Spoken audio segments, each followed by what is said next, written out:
इंदौर के तिलक नगर क्षेत्र में देर रात भीषण अग्निकांड में 8 लोगों की दर्दनाक मौत हो गई। बताया जा रहा है कि घर के नीचे चार्ज हो रही बैटरी फटने से आग लग गई, जिसने देखते ही देखते पूरे मकान को अपनी चपेट में ले लिया। आग इतनी तेजी से फैली कि घर में मौजूद लोगों को बाहर निकलने का मौका तक नहीं मिल पाया। जानकारी के अनुसार तिलक नगर स्थित एक मकान में बैटरी चार्जिंग के दौरान अचानक विस्फोट हुआ, जिसके बाद भीषण आग लग गई।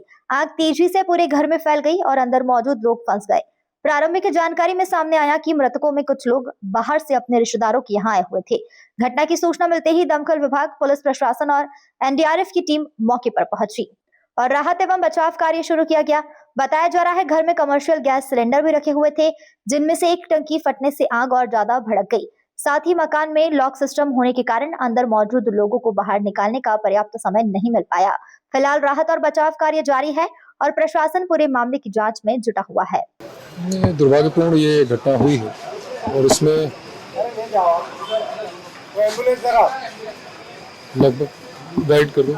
लगभग 4 बजे के आसपास ये सूचना मिली थी कि फायर ब्रेकआउट होने की और इमीडिएटली पुलिस और फायर इंजन्स ने रिस्पॉन्ड किया।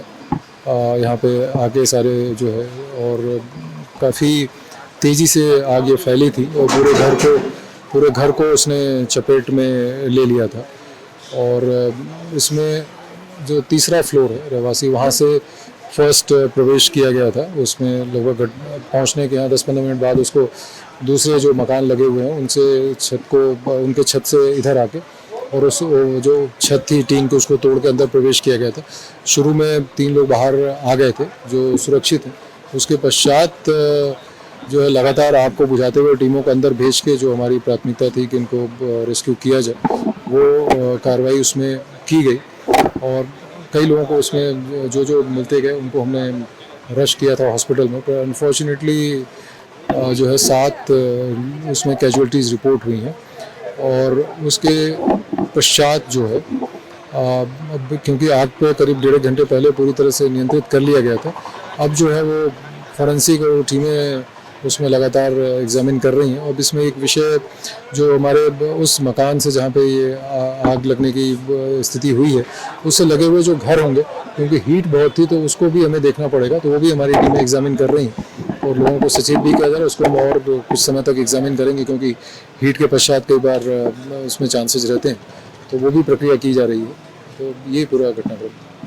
देखिए, ये घटना बहुत दुखद घटना बेजश्री एक्सटेंशन में हुई है और प्रारंभिक रूप से निकल कर आ रहा है कि जो ईवी चार्जिंग पॉइंट था वहाँ पर ये आग लगी है और उससे ही आग बढ़कर पूरे भवन में फैली, जिससे पूरा दुखद हादसा हुआ है।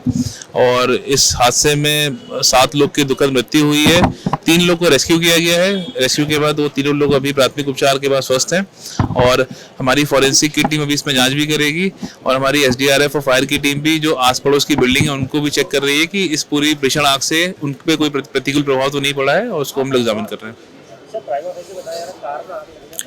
जी, इनकी जो कार जो ईवी है, इलेक्ट्रिक व्हीकल है, उसमें उसकी चार्जिंग के दौरान ये आग लगी है और उसके बाद ये पूरी आग जो है पूरे भवन में फैल गई। जी, घर में एक्चुअली इनका इलेक्ट्रॉनिक लॉक सिस्टम था और जब ये हादसा हुआ तो पूरा लॉक सिस्टम जो था वो पूरा जैम हो गया, जिससे सभी दरवाजे लॉक हो गए और लोगों का निकलना बहुत मुश्किल हो गया और रेस्क्यू में भी इस कारण से काफ़ी दिक्कत आई हम लोग। बहुत दुखद घटना है, अलार्मिंग भी है, क्योंकि ईवी का युग है अभी और ईवी के चार्जिंग में आग लगी, मतलब ये हम सबके लिए सोचने वाली बात है कि क्योंकि पूरा समाज ईवी की तरफ जा रहा है, पूरी दुनिया ईवी की तरफ जा रही है। तो इस आग के माध्यम से हमने अभी जिलाधीश और पुलिस कमिश्नर से कहा कि एक्सपर्ट की कमेटी बनाई है कि कम से कम इसकी पुनरावृत्ति नहीं हो। यह आग कैसे लगी, क्या सब स्टैंडर्ड चार्जिंग स्टेशन था, क्या सब स्टैंडर्ड केबल थी, मतलब इसकी पूरी जानकारी लेकर और एक एसओपी बनाना चाहिए, क्योंकि हर घर के अंदर आज की तारीख में लोग सोचते हैं कि अब नई गाड़ी ख़रीदना है तो ईवी खरीदें, क्योंकि वैसे भी आप देख रहे हैं विश्व के अंदर जो अभी चल रहा है ऑयल को लेकर ही चल रहा है और ऑयल के कब क्या भाव होंगे पता नहीं। इसलिए सब लोग ईवी के बारे में सोचते हैं। मैं भी सोचता हूँ कि अगली गाड़ी कोई ख़रीदना है तो ईवी ही खरीदना है, पर ईवी की चार्जिंग से अगर आग लगती है तो ये तो बहुत अलार्मिंग है और इसमें कहाँ क्यों लगी आग, वैसे पूरे ईवी वाले कहते हैं कि सब सेफ़ है, सब सेफ़ है, सब सेफ़ है, पर आग का कारण ईवी है, चार्जिंग स्टेशन है, और उसके कारण आग लगी है। तो क्यों लगी इसको ज़रूर हम पता लगाएंगे। तो मुझे लगता है कि मैं ब्रजेश्वरी में बहुत दिनों बाद आया हूँ, मतलब इतनी छोटी छोटी प्लाट पे इतने बड़े बड़े मकान मल्टी बन गई है, ये भविष्य के लिए भी समस्या है। तो मैं रहवासी संघ के लोगों से मैंने कहा है कि भाई, तो उन्होंने खुद नहीं कहा, ये अभी क्या शुभ नाम, जगदीश निगम जी भी बता रहे थे कि दोनों साइड में कार खड़ी हो जाती है और बीच में अगर कोई बड़ी गाड़ी आना हो, एम्बुलेंस आना हो तो आ ही नहीं पाती। तो वही देख रहा था कि पूरी कॉलोनी के अंदर MOS कवर है।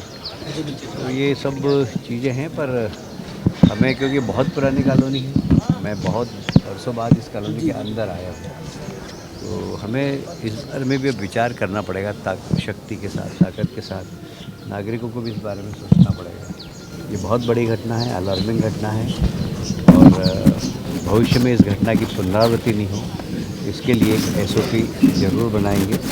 और भविष्य में ये भी देखना पड़ेगा कि जो भी हमारे रहवासी संघ है, मेयर साहब से मैं आग्रह करूँगा कि रहवासी संघ की एक मीटिंग बुलाकर, और इस प्रकार जो सड़क पर कार रख देते हैं जिसके कारण गाड़ी ही नहीं आ पाती है, उसके बारे में भी रहवासी संघ को ही प्रयास करना चाहिए। ऐसे हम कोशिश करें। सर, स्वर्णबाग में भी ऐसी ईवी जो है, ईवी के प्रोटोकॉल पर पुनर्विचार की जरूरत पड़ रही है। जी। आपने कहा कि ईवी जो है कितना रिस्की हो, तो इसके लिए प्रोटोकॉल कितने खड़े होने चाहिए। अब वो देखेंगे ना, अभी मैं आई एम नॉट एक्सपर्ट, मैं एक्सपर्ट नहीं हूँ। मैंने इसीलिए बहुत अच्छा कमिश्नर और कलेक्टर साहब को यही कहा है कि एक एक्सपर्ट की टीम बनाइए। मैं भी एक को जानता हूँ जो इस दिशा में बहुत अच्छा काम करता है, अभी वो दुबई शिफ्ट हो गए हैं।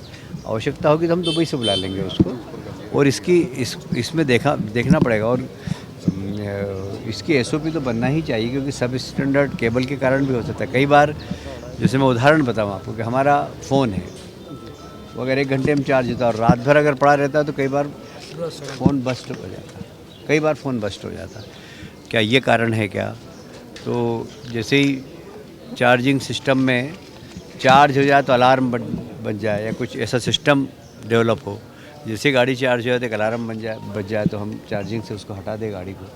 ऐसा कुछ एक SOP हम बनाकर, और भविष्य में इसकी पुनरावृत्ति नहीं हो, इसके बारे में चिंता करेंगे। ये दुखद घटना है, इसने दिल को हिला दिया है बिल्कुल, और पूरे इंदौर शहर का आज का सवेरा बिल्कुल बिगड़ गया है, मैं ऐसा मान के चलता हूँ। और हम सब लोग पुंगलिया परिवार के साथ, उनके पूरे परिवार के साथ, उनके रिश्तेदारों के साथ हम सब की सहानुभूति। ये सब अब देखेंगे। हमने ये बोल ही दिया है कि इसकी पूरी एक्सपर्ट की जांच कराएंगे, उसमें जो भी गलती हो उसको सामने करेंगे। भाई, ऐसा ही इस घटना की पुनरावृत्ति नहीं होना चाहिए। आप सब भी यही सोचते होंगे कि अब ये घटना नहीं हो, चाहते हैं कि नहीं चाहते हैं आप? इसके लिए हमें सब चीज़ बारीकी से अध्ययन